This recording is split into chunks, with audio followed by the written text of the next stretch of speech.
नहीं कहूँगा, रांची का उदाहरण देख लीजिए। सारा सीएनटी एक्ट का ज़मीन का उल्लंघन करके बाहर से आकर के लोग कब्जा कर लिए, बस गए। डेमोग्राफिक चेंजेस का एक बहुत बड़ा डिबेट हो रहा है। ये बात बिल्कुल सत्य है कि डेमोग्राफिक चेंजेस राज्य में बहुत तेज़ी से हो रहा है और आदिवासी का जनसंख्या लगातार मतलब पॉपुलेशन परसेंटेज में घट से करोड़ों हज़ारों करोड़ का पैसा आता है आदिवासियों का विकास के लिए। लेकिन ये सभी चीज़ अगर देखेंगे तो धरातल पे कोई भी सही तरीके से काम नहीं कर रहे हैं। छोड़ के बाकी तो सारे लोग भले अलग पार्टियों के हो, लेकिन सारे आदिवासी ही मुख्यमंत्री रहे, लेकिन फिर भी इन सारी विषय पे काम नहीं कर पाए। इसके पीछे क्या आपको लगता है, क्या वजह हो? जोहार, नमस्कार। मैं हूं रंजीत कुमार और मेरे साथ युवा आदिवासी नेता शशि पन्ना साथ में है, जो विश्व आदिवासी दिवस की तैयारियों में लगे हुए हैं। किस प्रकार की तैयारियां हैं और कैसे आप लोग विश्व आदिवासी दिवस मना रहे हैं? देखिए, 9 अगस्त को विश्व आदिवासी दिवस पूरे विश्व भर में मनाया जाता है। उसी तरह से हम लोग भी अपने राज्य झारखंड में, खासकर रांची में, हम लोग भी विश्व आदिवासी दिवस मना रहे हैं। हम लोग का विश्व आदिवासी दिवस मनाने का स्वरूप अलग है। पिछले बार की तरह इस बार भी हम लोग बाइक रैली के माध्यम से हम लोग विश्व आदिवासी दिवस मना रहे हैं। बाइक रैली आखिर क्यों? बहुत जगह सांस्कृतिक कार्यक्रम हो रहा है, कहीं वर्कशॉप हो रहा है तो कहीं सेमिनार हो रहा है। हम लोग का बाइक रैली का मेन मकसद यही है कि हम लोग का जो आदिवासियों का जो अधिकार है, जो United Nations declaration of rights of indigenous people है, जो यूनाइटेड नेशन में ये जो ILO कन्वेंशन है 169 जो साइन किया गया था, वो आज तक इस देश में लागू नहीं है। सिर्फ यही नहीं, देश में जितने भी आदिवासी के लिए जो कानून है वो अभी तक पूरी तरह से धरातल पर लागू नहीं है। मैं उदाहरण के रूप में बोलूँगा, CNT एक्ट हुआ, SPT एक्ट हुआ, पेशा कानून, 5th schedule, reservation, 6th schedule, tribal सब प्लान से करोड़ों हज़ारों करोड़ का पैसा आता है आदिवासियों का विकास के लिए।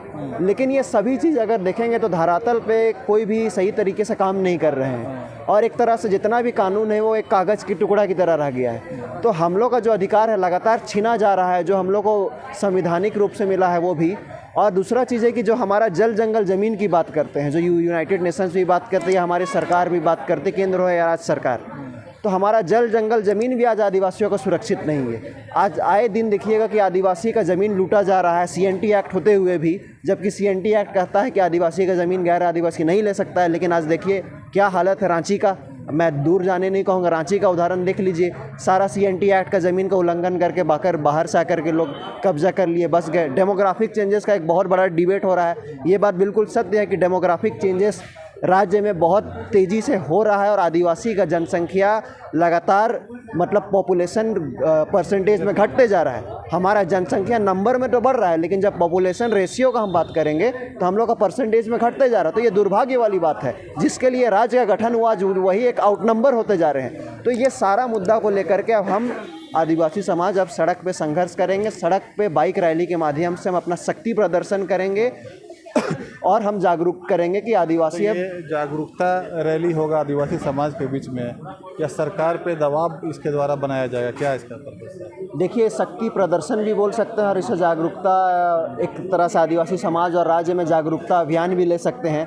लेकिन हमारा ये मांग है कि हम ये साफ कहना चाहते हैं कि अगर आदिवासी चुप है, इसका मतलब ये नहीं है कि आदिवासी गूंगा है, बहरा है, लंगड़ा है, लूढ़ा है, लड़ नहीं सकता है।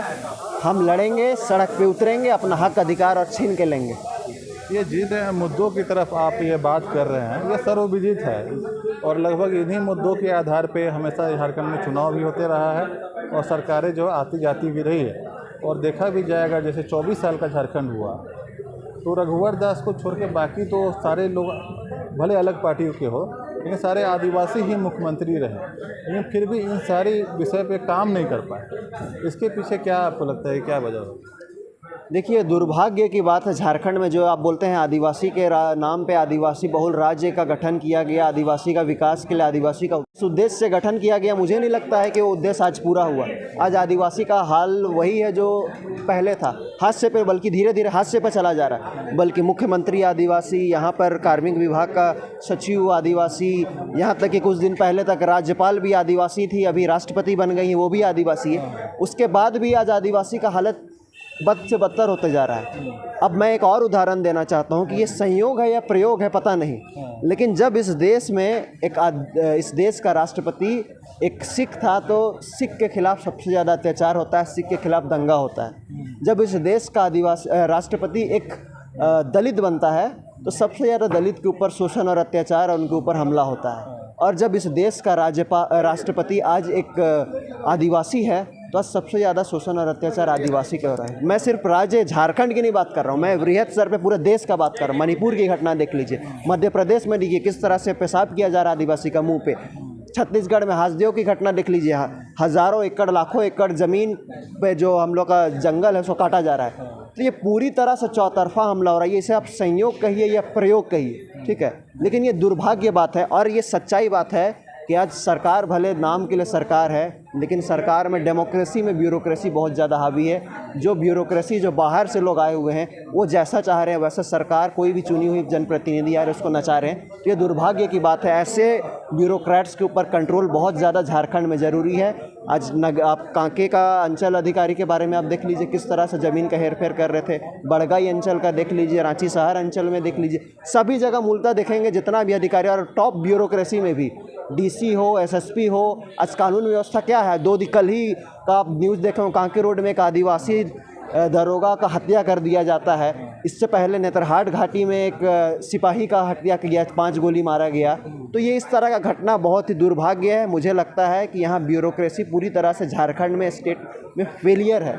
इसको सरकार पे, खासकर हेमंत सोरेन पे लगाम लगाना चाहिए, क्योंकि यहाँ पर पूरी तरह से दलालों के द्वारा कब्जा किया गया है। ज़मीन दलालों के इशारे पे यहाँ पर काम हो रहा है। ये दुर्भाग्य है। राज्य को इस पर कड़ा एक्शन लेना चाहिए, सस्पेंड करना चाहिए, डिसमिस करना चाहिए, तब यहाँ का अधिकारी पे लगाम लग सकता है। नहीं, अगर आपकी हम बातों को अगर मान लेते हैं, कुछ देर के लिए आपकी बातों को सही मान लिया कि ब्यूरोक्रेसी हावी है और वो जो है, जो पॉलिटिशियन है या जो यहाँ सत्ता चला रहे हैं उनको हम डिक्टेट कर रहे हैं, लेकिन ऐसा क्यों हो जा रहा है? क्योंकि अगर ब्यूरोक्रेसी अगर वो आते हैं तो जो हमारे जो नेता हैं या विधायक हैं या मुख्यमंत्री हैं, लोग लाखों वोट लेकर जीतते हैं और कई लोग काफ़ी अनुभवी लोग हैं, लेकिन फिर भी ब्यूरोक्रेसी अगर हावी हो रही है तो कुछ तो होगी मजबूरी, कुछ तो बात है।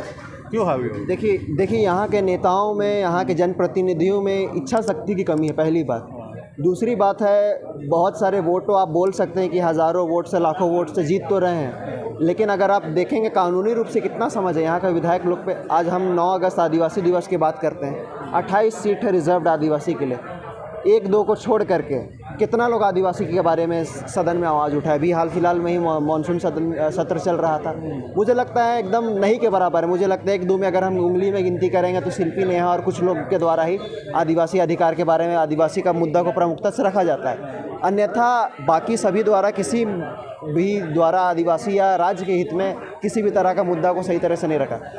कि ये मंत्री हो या विधायक हो या कोई भी हो, इनका इच्छा शक्ति नहीं है। दूसरा है कि कम पढ़े लिखे और कानून का जानकार कम होने के वजह से नियम और कानूनी रूप से आईएएस लोग इनको नियम और कानून के पेचीदा में फंसा देते हैं और गुमराह कर देते हैं। ये सच्चाई है। तो ये ज़रूरत क्या है राज्य को, यहाँ तक कि आपके चैनल से भी मैं सभी को आग्रह करूँगा कि आप अपना जनप्रतिनिधि चुनते हैं, 5 साल में अगर वोट देने का समय आता है, एटलीस्ट ये देखें कि क्या वो नियम, कानून, संविधान और इनका नियत सही है या नहीं है, इसको देख करके चुने। क्योंकि अभी जैसा है, अभी तक पूरी तरह से हावी है ब्यूरोक्रेसी।